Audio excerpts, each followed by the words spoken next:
प्रोजेक्टहरु हामीले अल्छी गर्दै भए पनि हैन यतिको 3-4 बोरा चाहिँ कम्प्लिट भइसक्यो। यहाँ हाम्रो बुहारीले एक बोरा भरिसक्नु भएछ।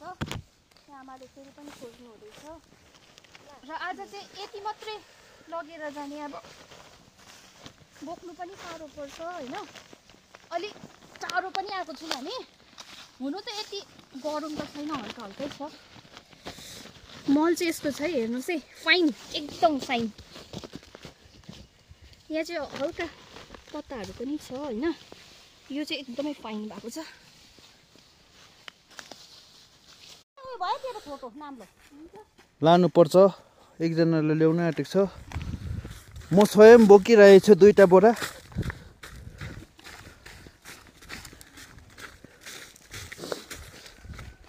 यस्तो घनघोर जङ्गलमा आएको छ गाइस। यहाँदेखि हाम्रो घर 15 किलोमिटर,